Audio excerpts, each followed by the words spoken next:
Assalamualaikum warahmatullahi wabarakatuh. Saya Mahdinia Sri Sultani, mahasiswa KKN UIN Wali Songo Semarang, kelompok 105.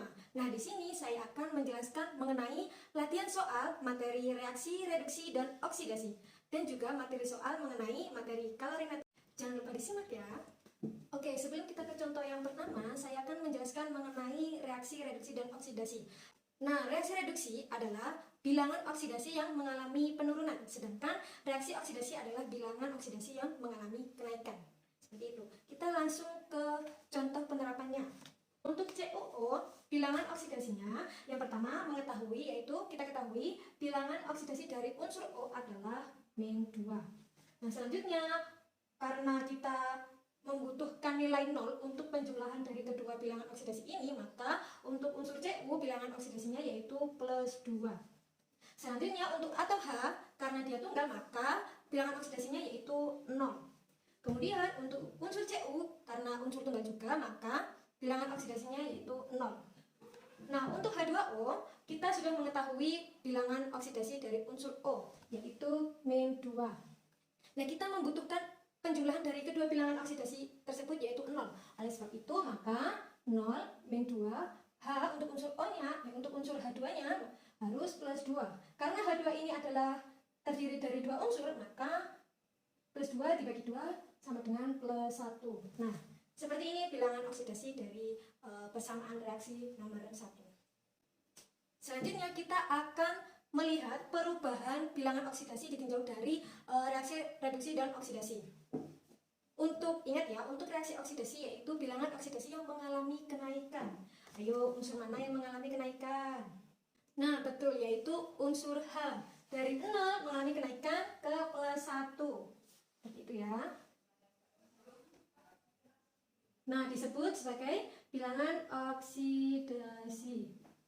Paham anak-anak? Nah, selanjutnya kita akan mencari bilangan reduksi, yaitu bilangan oksidasi yang mengalami penurunan. Ayo, yang mana? Ya, betul, yaitu unsur Cu dari +2 ke 0.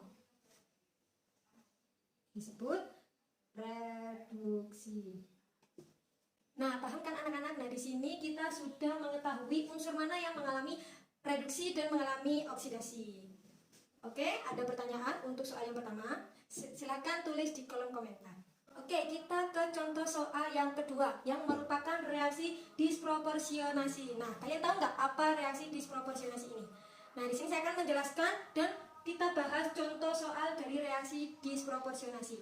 Pertama, reaksi disproporsionasi adalah reaksi redoks yang oksidator dan reduktornya ini merupakan zat yang sama. Oke, kita langsung ke contoh bilangan oksidasinya terlebih dahulu. Yang pertama ada unsur tunggal Cl2 sehingga bilangan oksidasinya adalah 0. Kemudian untuk NaOH, nah pertama kita ke unsur O terlebih dahulu yaitu -2. Karena penjumlahan bilangan oksidasi dari NaOH ini harus 0, maka untuk H-nya yaitu +1. Nah, untuk Na sama +1 sehingga penjumlahan dari +1, -2 dan +1 adalah 0. Oke, selanjutnya ada NaCl. Nah, untuk unsur Cl kita sudah ketahui yaitu bilangan oksidasinya -1 karena Cl ini bisa menjadi ion. Nah, untuk unsur Na bilangan oksidasinya +1 sehingga dikatakan penjumlahannya yaitu 0. Lanjut ke senyawa NaClO. Kita sudah mengetahui bilangan oksidasi dari O yaitu -2. Karena kita membutuhkan 0 untuk penjumlahan dari senyawa ini, maka bilangan oksidasi dari Na yaitu +1 dan untuk Cl sama yaitu +1. Seperti itu. Paham ya anak-anak? Nah, selanjutnya kita ke senyawa H2O. Sama ya seperti tadi, langsung -2 dan +2. Oke, nah di sini kita akan mencari mana unsur yang mengalami reduksi dan mana unsur yang mengalami oksidasi. Ayo anak-anak, ada yang sudah tahu mana unsur yang mengalami oksidasi? Iya betul, yaitu unsur Cl dengan Cl yang ini. Perubahan oksidasi dari 0 ke +1. Nah, disebut disebut reaksi oksidasi. Nah, selanjutnya mana unsur yang mengalami penurunan? Ya, sama, yaitu unsur Cl. unsur Cr dari 0 ke min 1. Nah, ini mengalami reduksi. Nah, bisa dilihat ya, untuk reaksi Cl sebelum tanda panah ini adalah unsur yang sama, yaitu unsur Cl. Nah,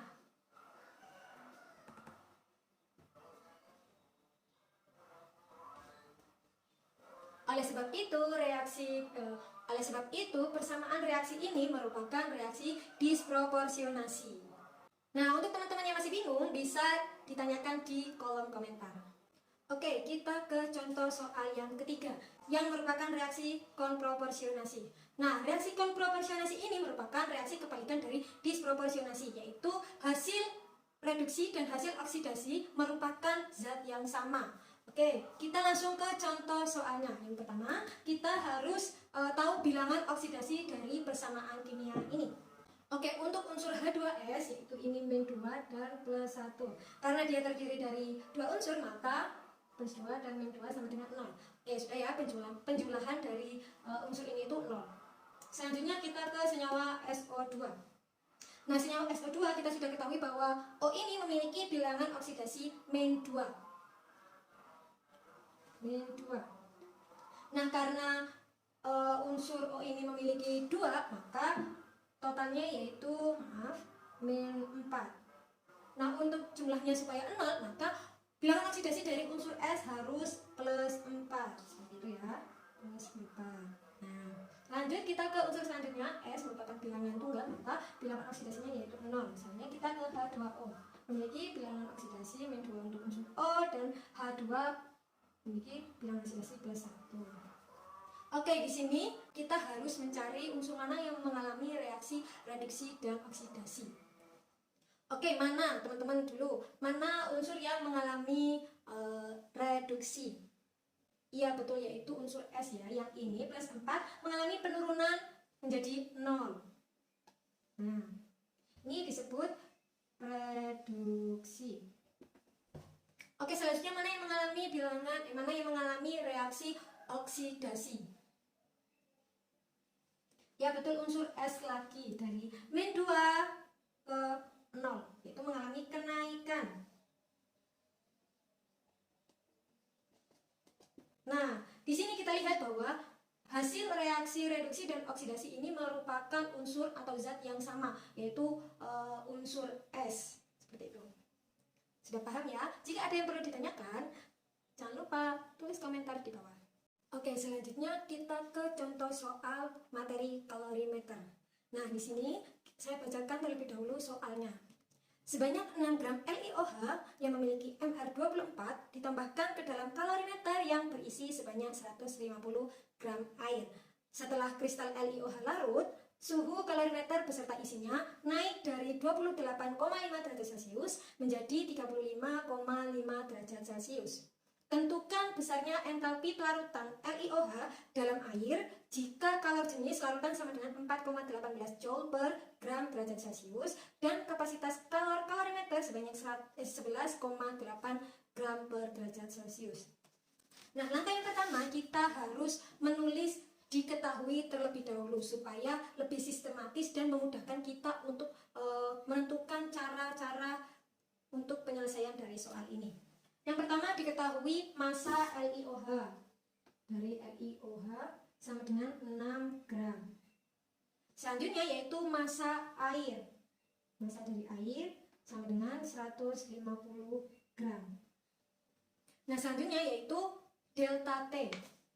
Delta T sama dengan, kita hitung terlebih dahulu dari 35,5 derajat Celcius dikurangi 28,5 derajat Celcius sama dengan 7 derajat Celcius. Nah, selanjutnya kita mengetahui kalor jenis yang dilambangkan C kecil sama dengan 4,18 derajat Celcius. Dan kapasitas kalorimeter sama dengan 11 yang ditandai dengan C besar ya. Nah, saya tulis ini takutnya nanti enggak muat. 11,8 derajat Celcius. Oke, kita langsung ke jawab. Itu caranya. Yang pertama kita menghitung Ki reaksi terlebih dahulu. Nah, untuk rumus Ki reaksinya yaitu Q reaksi sama dengan met kilarutan ditambah Q kalorimeter sama dengan M C kecil kalor jenis kali delta T ditambah C besar kapasitas kalor kali delta T. Massa dari air 150 dikali 4,18 dan saljunya 7 ditambah 11,8 kali 7 derajat.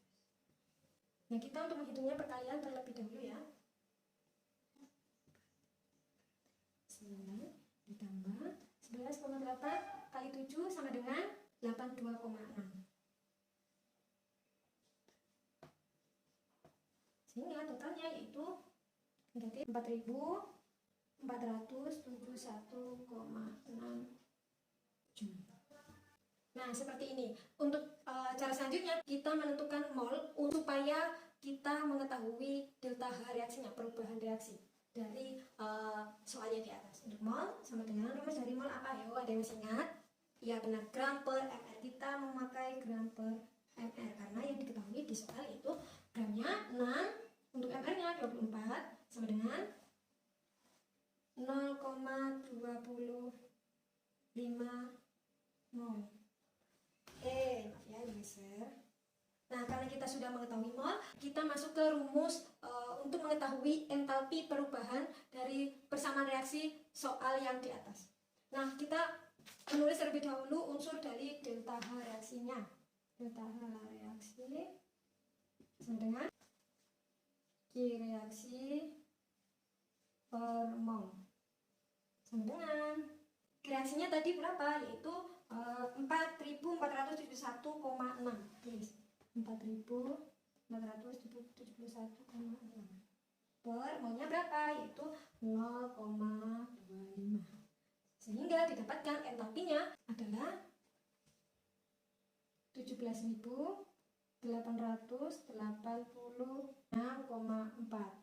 Maaf ya, nah untuk Q reaksinya ini tadi kan negatif, jadi saya lupa untuk memasukkan negatif dari Q reaksinya, sehingga jawabannya yaitu negatif 17.886,4. Satuannya yaitu Joule per mol. Sini ya, karena nggak mau. Nah seperti ini. Nah, kalau kita ingin merubah satuannya menjadi kilojoule per mol, maka jawabannya sama dengan negatif 17,864 kilojoule per mol. Nah, seperti ini cara dari latihan soal materi kalorimeter. Jika ada yang masih ingin ditanyakan, silahkan tanya di kolom komentar. Saya tunggu ya. Oke, terima kasih sudah menyimak penjelasan dari saya mengenai reaksi, reduksi, dan oksidasi, dan juga materi kalorimeter. Kurang lebihnya saya mohon maaf. Wassalamualaikum warahmatullahi wabarakatuh.